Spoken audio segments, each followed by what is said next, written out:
नमस्कार, आप देख रहे हैं के न्यूज इंडिया। मैं हूं आपके साथ अवंतिका अवस्थी। बात करेंगे उत्तराखंड खबरों पर, जहां उत्तराखंड में लोकसभा चुनाव से पहले भाजपा विधायक महेश जीना की दबंगई ने भाजपा की टेंशन बढ़ा दी है। दरअसल नगर निगम में टेंडर संबंधी जानकारी लेने पहुंचे सल्ट विधानसभा से भाजपा विधायक महेश जीना पर नगर आयुक्त और अन्य अधिकारियों से अभद्रता का आरोप है।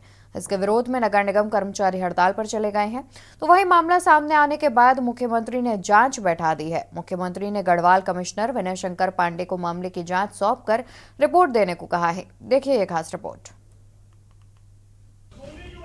उत्तराखंड में अफसरशाही और विधायकी एक बार फिर आमने सामने आ गई। दरअसल बीजेपी विधायक महेश जीना पर नगर आयुक्त और नगर निगम में कर्मचारियों से बदसलूकी का आरोप लगा है। इसके बाद गुस्साए कर्मचारी हड़ताल पर गए। कर्मचारियों का आरोप है कि विधायक ने पहले कर्मचारियों के साथ गाली गलौज की और फिर नगर आयुक्त के साथ बदसलूकी की। हालांकि भाजपा विधायक ने बदसलूकी के आरोपों को नकारा है। वहीं मुख्यमंत्री पुष्कर सिंह धामी ने मामले का संज्ञान लेते हुए गढ़वाल आयुक्त विनय शंकर पांडे को जांच के निर्देश दिए हैं। 15 दिन में प्रकरण की रिपोर्ट देने को कहा है। वहीं विधायक महेश जीना ने साफ कर दिया है कि वह अपने इस व्यवहार के लिए माफी नहीं मांगेंगे, जबकि कांग्रेस ने भाजपा विधायक पर सत्ता के अहंकार का आरोप लगाया है। नहीं, माफी मांगने का तो सवाल ही नहीं उठता। ये तो हर जगह आप देख ही रहे हैं कि किसी भी कर्मचारी को, अगर पटवारियों को ये बोला जाए कि जनता के अनुसार काम करे, तो वो भी बोलते हैं कि हम विधायक को देख लेंगे, हम स्ट्राइक कर लेंगे। ऐसे ही अब ये संघ वाले भी कहेंगे कि आप हम मतलब हमें कुछ कहोगे तो हम हड़ताल कर देंगे। तो ये तो इनका लगातार ब्लैकमेलिंग वाला रवैया इनका लगातार चलता है। इसका मतलब ये है कि हम जो जनप्रतिनिधि हैं खाली एक यहाँ पर विधानसभा में घूमने के लिए विधायक नहीं बने, जनता की आवाज उठाने के लिए, जो जनता के सामने आया होगा। एक जिन्ना नाम के हैं विधायक जी, वो आए थे, कोई टेंडर की फाइल थी, उसके विषय में आए थे। पता नहीं इसके बाद उनको क्या गुस्सा आया, क्या क्या उनकी बातें, उन्होंने इतनी बदतमीजी एक हमारे बड़े बाबू के साथ करी, यहाँ तक कि गाली गलौज मार पिटाई तक की नौबत आ गई थी। उसके बाद हमारे जो थे बड़े बाबू जो है नगर आयुक्त को बताने गए, तो वो लोग पूरे दल बल के साथ नगर आयुक्त के कमरे में चले, वहाँ भी उन्होंने जो है बहुत तोड़फोड़ गाली गलौज करी। उसी विषय में जो है आज हमने पूरा बंद, सफाई व्यवस्था, ऑफिस पूरा हमने बंद रखा हुआ है। हमारी मांग है शासन प्रशासन जो उनके ऊपर सख्त कार्रवाई करे, यहाँ के वो माफी मांगे। उत्तराखंड भाजपा के बाहुबली नेताओं में एक नाम और शुमार हो गया और वो नाम है सल्ट से भाजपा विधायक महेश जीना का। आज वो नगर निगम देहरादून पहुंच गए और नगर आयुक्त के साथ भाषा की सारी मर्यादाएं लांघ दी। गाली गलौज और अभद्रता की सीमा और पराकाष्ठा थी कि सल्ट विधायक ने अपने बेटे का टेंडर ना होने की वजह से खासी नाराजगी वहां पर दिखाई और सुनने में आया है कि अच्छी खासी बदतमीजी उन्होंने नगर आयुक्त के साथ की। नतीजतन वहां सफाई कर्मचारी जो है अब हड़ताल पर चले गए। ये पार्टी के संज्ञान में आया है, मीडिया के माध्यम से और तमाम सोशल मीडिया के माध्यम से इस प्रकार की चीज़ें हुई हैं। उस पर माननीय मुख्यमंत्री जी ने जांच कमेटी बनाई है। कमिश्नर गढ़वाल को इसकी जांच करने के लिए कहा है और ये भी कहा है कि जल्द से जल्द 15 दिन में इसकी जांच कर उनको दी जाए। निश्चित से अगर इस प्रकार की चीज़ें हुई हैं। आपको बता दें कि देहरादून के सहस्त्रधारा रोड पर पुराना कूड़ा हटाने के लिए टेंडर निकाले गए थे, जिसमें अल्मोड़ा की सल्ट विधानसभा से विधायक महेश जीना के करीबी की कंपनी ने भी हिस्सा लिया। कहा गया कि टेंडर की शर्तें पूरी नहीं करने की वजह से महेश जीना के परिचित की कंपनी को बाहर कर दिया गया। बताया जा रहा है कि विधायक नगर निगम में टेंडर संबंधी जानकारी लेने पहुंचे थे। इसी दौरान महेश जीना की नगर आयुक्त और अन्य अधिकारियों से बहसबाजी हो गई। वहीं भाजपा विधायक महेंद्र भट्ट ने इस घटना पर कहा कि जनप्रतिनिधियों को शालीनता का परिचय देना चाहिए और ऐसा आचरण नहीं करना चाहिए। हर बात का संज्ञान लेते हैं और मैंने अपने महानगर अध्यक्ष को कहा कि पूरी जानकारी आनी चाहिए। मैं फिर इस बात को कहता हूं कि ये ठीक है कि विधायक को भी अधिकार है किसी न किसी अधिकारी से अपनी जानकारी प्राप्त करना, और अधिकारी को भी अधिकार है कि उसको सौम्यता के साथ उन बातों को उत्तर देना। इस प्रकार की बोलचाल की भाषा को और गुस्सेले स्वभाव को करना ये कितना जनप्रतिनिधि के लिए उचित होता है, न किसी सरकारी कर्मचारी को उचित होता है। इसलिए क्योंकि ये मामला जिस सीमा तक गया जाना नहीं चाहिए था। मैंने पहले भी अपने सब विधायकों से मैं इस बात को कह चुका हूँ कि शालीनता ही मनुष्य के स्वभाव का अंग होना चाहिए। कुल मिलाकर उत्तराखंड में विधायकी और अफसरशाही का विवाद कोई नई बात नहीं है। इससे पहले भी कई मामले ऐसे सामने आ चुके हैं। वहीं राज्य में आलम यह है कि कई बार विधायकों ने अफसरशाही हावी होने की बात कही है और विधानसभा में भी इस मुद्दे को उठाया है। वहीं कुछ दिन पूर्व ही राज्य की मुख्य सचिव को पत्र जारी करते हुए नौकरशाहों को निर्देश देने पड़े थे कि सांसदों और विधायकों के प्रोटोकॉल का पालन करें। इसी बीच बीजेपी विधायक और नगर आयुक्त की अभद्रता ने इस मुद्दे को हवा दे दी है कि क्या राज्य में अफसरशाही हावी है, क्या जनप्रतिनिधियों को भी अपने आचरण में बदलाव नहीं लाना चाहिए। देखना होगा कि इस मामले में राज्य सरकार क्या कार्रवाई करती है। Uttarakhand desk report. खबर अलीगढ़ से बता देते हैं, जहां के थाना बवर से क्वारसी इलाके के एकता नगर स्थित मरियम मंजिल पीजी हॉस्टल की वार्डन सुमोल ने कमरे के बाथरूम में दुपट्टे से गले में फांसी का फंदा लगा लिया। हॉस्टल में रहने वाली छात्राओं को जानकारी हुई तो उन्होंने तत्काल हॉस्टल मालिक को इसकी सूचना दी, जिसके बाद हॉस्टल मालिक ने पुलिस की मदद से तत्काल गंभीर अवस्था में पीजी हॉस्टल की वार्डन को जेएन मेडिकल कॉलेज में भर्ती कराया। हालांकि आत्महत्या के प्रयास की वजह की जानकारी अभी स्पष्ट नहीं हो सकी है। देखिए, मरियम मंजिल एक हमारे थाना क्वारसी क्षेत्र में एक यूपीएससी और दूसरे एग्ज़ामों की तैयारी करवाने के लिए एक छात्रावास है, जिसमें काफ़ी छात्राएं पढ़ती है रहती हैं। और यहाँ की एक जो कोऑर्डिनेटर हैं और जिन्हें वार्डन भी कहा जाता है, उन्होंने आत्महत्या का प्रयास किया और किन वजहों से किया, इन वजहों की तो अभी जांच की जा रही है। आत्महत्या के प्रयास के बाद अंदर की जो छात्राएं नीचे क्लास में पढ़ रही थी, उन्हें जब ये सूचना मिली, उन्हें सूचना इस तरह से मिली कि वो उन्हें ढूंढने के लिए, किसी काम से ढूंढने के लिए गई थी। तो जब सूचना उन्हें देखा कि ऐसा कुछ हुआ है तो उन्होंने वो उन्होंने आया बच्ची का। क्या घटना हुई? घटना ये हुई, जब मैं आया था ना यहाँ, तो बच्चियों का फ़ोन गया कि वो उसकी तबीयत है, बेहोश हो गई। तब मैं जल्दी से आया यहाँ पर। यहाँ आने के बाद बच्चों को देखा कि वो बेहोश है, तो हम जल्दी से उसे मेडिकल ले गए। मेडिकल से आप लोगों को आए तो मैंने मेडिकल से यहाँ। तो हैंगिंग कैसे हुई उसके? मुझे मैं था ही नहीं यहाँ सर, मुझे नहीं पता ना। नहीं पता तो आप ले गए होगे, कहाँ उसके निशान है? नहीं, निशान क्या, मतलब सीधे लेके चला गया है ना। निशान में नहीं मैंने देखे भी नहीं निशान कहाँ है। अब मेडिकल में उसकी पल्स, जल्दी पहुँचने पर उसकी पल्स भी है और सब ठीक है। अब आईसीयू में वो कह रहे शिफ्ट करूँगा। और यहाँ रुकेंगे एक छोटे से ब्रेक के लिए, जल्द हाजिर होंगे। ब्रेक से वापस आ चुके हैं, रुक कर लेते हैं खबरों की ओर। खबर आपको बता दें, जहां इस बार राष्ट्रीय लोक अदालत का आयोजन आगामी 9 मार्च को बागपत जिला एवं सत्र न्यायालय परिसर में किया जाएगा। राष्ट्रीय लोक अदालत में सभी प्रकार के दीवानी और शमनीय आपराधिक मामलों का मौके पर ही सुलह समझौते के आधार पर निस्तारण होगा। अपर जिला न्यायाधीश शिव कुमार ने जानकारी देते हुए बताया कि राष्ट्रीय लोक अदालत में अधिक से अधिक वादों का निस्तारण कराकर सुलभ, सस्ता, त्वरित लाभ दिया जाएगा। उन्होंने कहा कि इस लोक अदालत में लघु और आपराधिक वादों का भी निस्तारण किया जाएगा, जिस कारण लोगों को न्याय मिल सके और सभी वादों से संबंधित अधिकारी भी लोक अदालत में मौजूद रहे, जिसके बाद वाद दायर करने वालों को कोई परेशानी न हो।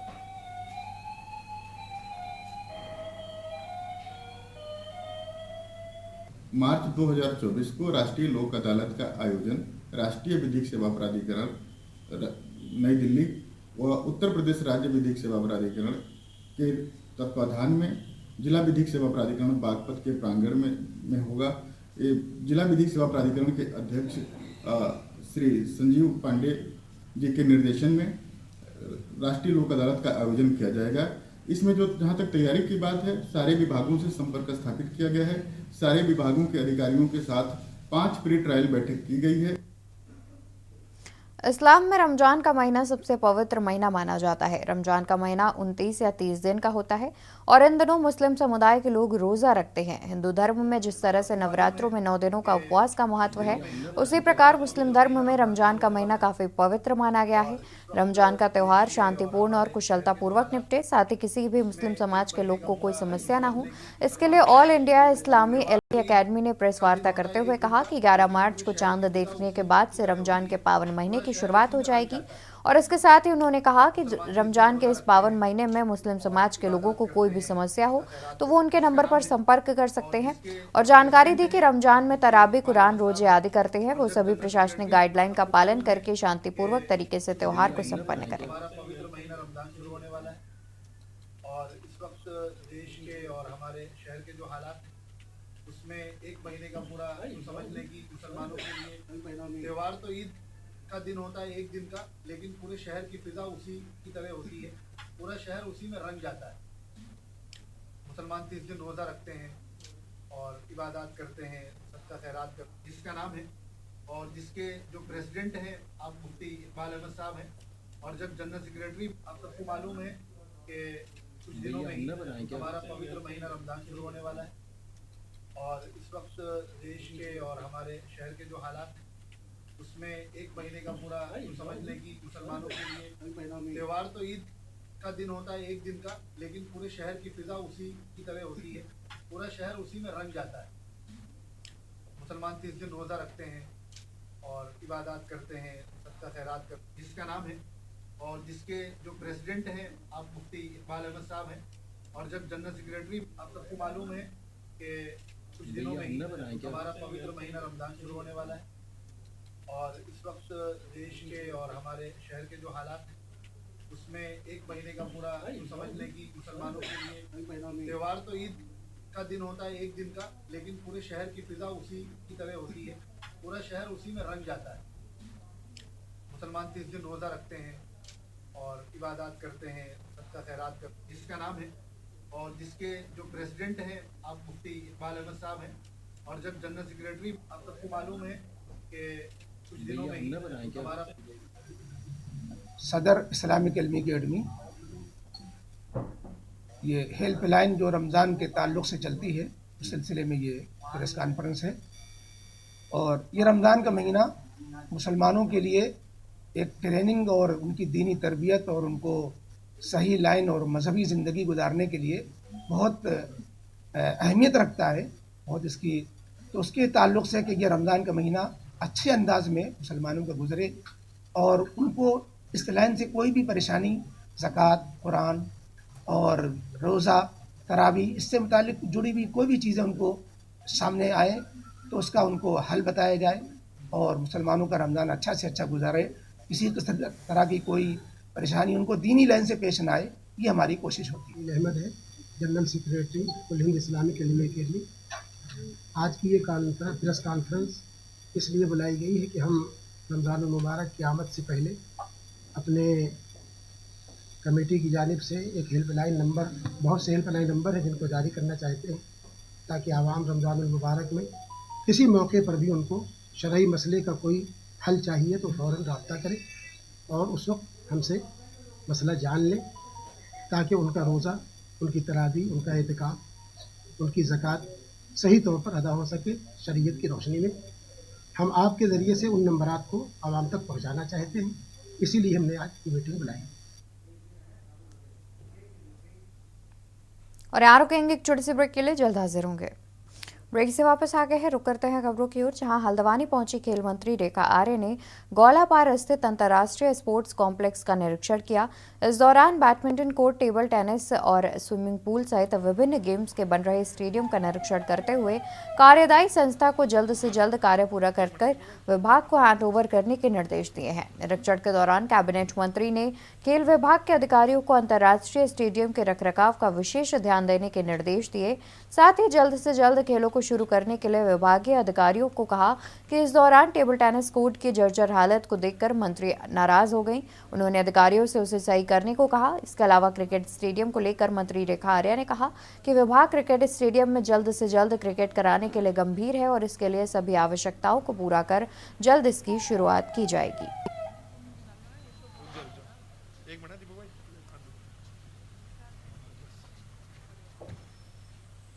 क्रिकेट की तो निश्चित रूप से क्रिकेट को लेकर हम सब लोग क्रिकेट को पसंद भी करते हैं और उसको लेकर हम लोग प्रतिबद्ध भी हैं। हमारी कोशिश है कि यहाँ पर हमेशा क्रिकेट की प्रतियोगिताएं क्रिकेट स्टेडियम जहाँ पर बना हुआ है वहाँ पर होती रहे। चूँकि आने वाले समय में हम सबका ये लक्ष्य है कि हम लोग चूँकि स्पोर्ट्स यूनिवर्सिटी यहाँ पर हम लोग स्थापित करने वाले हैं, तो इस स्टेडियम को उसका अभिन्न अंग भी बनाएंगे, इस स्टेडियम को भी उसका अभिन्न अंग बनाएंगे। हॉकी भी एक प्रस्तावित है, हॉकी के लिए भी स्टेडियम की तैयारी चल रही है। तो लगातार जो है स्पोर्ट्स की दिशा में बच्चों को खेलने के संसाधनों के विकास के क्षेत्र में लगातार डिपार्टमेंट काम कर रहा है। आगामी लोकसभा चुनावों के लिए गढ़वाल लोकसभा सीट पर भाजपा ने अपनी तैयारियां तेज कर दी हैं। बुधवार को गढ़वाल लोकसभा सीट से भाजपा के सह प्रभारी हेमंत द्विवेदी ने भाजपा कार्यकर्ताओं के साथ कांडाखाल में एक महत्वपूर्ण बैठक की। इस बैठक में यमकेश्वर से भाजपा विधायक रेणु बिष्ट सहित बड़ी संख्या में भाजपा के पदाधिकारियों ने हिस्सा लिया।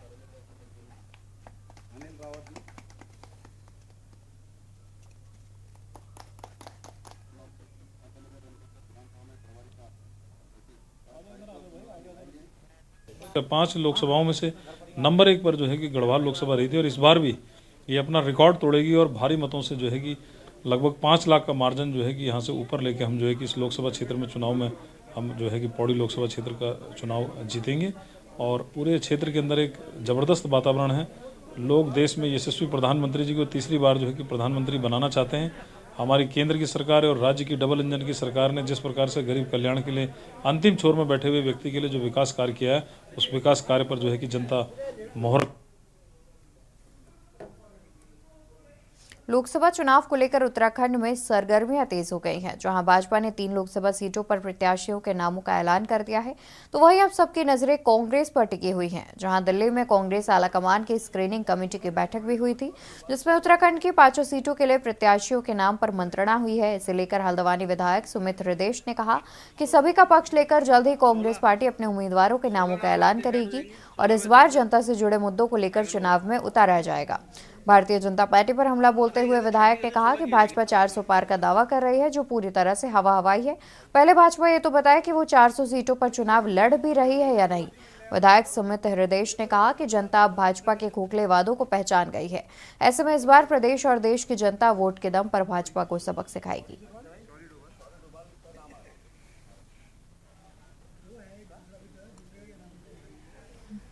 नहीं, देखिए बीजेपी का वो आंतरिक विषय है कि वो नाम सारे डिक्लेयर कर दे सारी लोकसभा सीटों में जहां लड़ना चाहती है। ये कोई इसमें आगे पीछे की बात नहीं है। चुनाव का परिणाम महत्वपूर्ण है और चुनाव में कैसे तीव्रता से लड़ा जाए ये विषय महत्वपूर्ण है और कांग्रेस इसके लिए पूरी तरीके से जमीन से लेके पूरी बूथ तक पूरी तैयारी कर चुकी है। हमारे बूथ कमेटियों और हमारे बूथ अध्यक्ष, हमारे मंडलम जो बने 10 बूथों पे जो एक मंडलम रहेगा, इन सारे पूरे प्रदेश की व्यवस्था बन चुकी है। तो सारे बाराती तैयार हैं, बस दूल्हे का इंतजार है। वजह क्या है? विलम्ब नहीं हो रहा। आज हमारी स्क्रीनिंग कमेटी की बैठक है, उसमें पैनल में नाम जाएंगे और फिर सीईसी की बैठक होगी। तो एक सतत प्रक्रिया है जो हमेशा से चली आ रही है। आज बैठक में 16 नाम होंगे बिल्कुल, नाम छांटे जाएंगे और वो नाम आगे सीईसी के पैनल में भेजे जाएंगे और वहां से फाइनल होंगे। इंडिया गठबंधन और सिविल सोसाइटी के प्रतिनिधि मंडल ने बुधवार को मुख्य सचिव राधा रतूरी और डीजीपी अभिनव कुमार से मुलाकात की। मुलाकात में कानून व्यवस्थाओं को दुरुस्त करने का ज्ञापन दिया गया और राज्य के मुख्य सचिव एवं पुलिस महानिदेशक से इंडिया अलायंस और सिविल सोसाइटी के संयोजक शीशपाल सिंह बिष्ट के नेतृत्व में इंडिया गठबंधन और सिविल सोसाइटी के प्रतिनिधियों ने राज्य में बदहाल कानून व्यवस्था को लेकर सवाल उठाया कि पुलिस प्रशासन पक्षपात से काम कर रहा है।